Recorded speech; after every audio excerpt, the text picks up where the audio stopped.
Les images sont polysémiques par nature. Elles peuvent porter plusieurs messages à la fois, jouer avec les codes sémantiques. C'est une évidence dans les domaines des arts, de la vie quotidienne, de la publicité, du cinéma. L'information qu'une image véhicule n'est pas donnée comme dans un texte. Elle doit être interprétée par le lecteur, qui doit pour cela faire des inférences. L'image va évoquer diverses interprétations.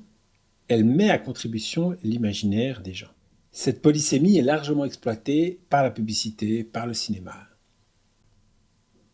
L'utilisation des images dans le monde scientifique est à l'opposé de cela. Ce couple d'images est tiré d'une recherche publiée dans la revue Nature. Ces observations constituent une des preuves montrées par les chercheurs pour fonder leurs conclusions. De larges explications sur la technique utilisée, les conditions d'observation et le cadre de leur interprétation accompagnent ces images, limitant leurs interprétations à ce qui est visé par les auteurs. Ici, une seule signification est souhaitée. C'est une fonction de référence.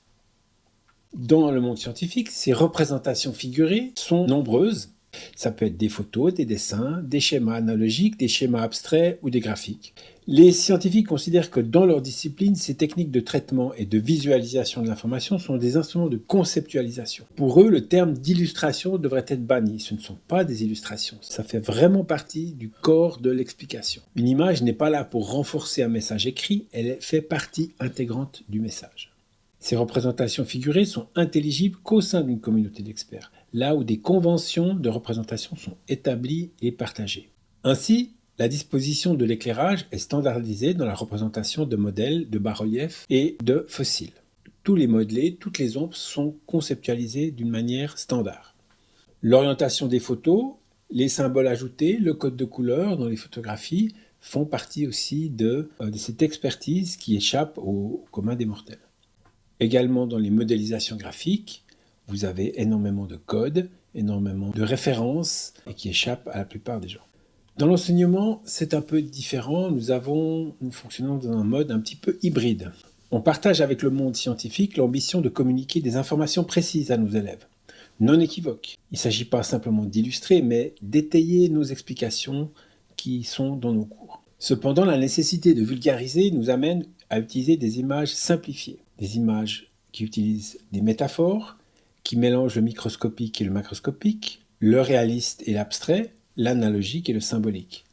Tout ça pour faire comprendre. Alors, en tant qu'experts, nous regardons ces images dans un cadre d'interprétation précis, qui est notre cadre de formation scientifique, ce qui nous permet de nous y retrouver, malgré certaines libertés prises, malgré certains écarts qui nous font parfois grincer des dents.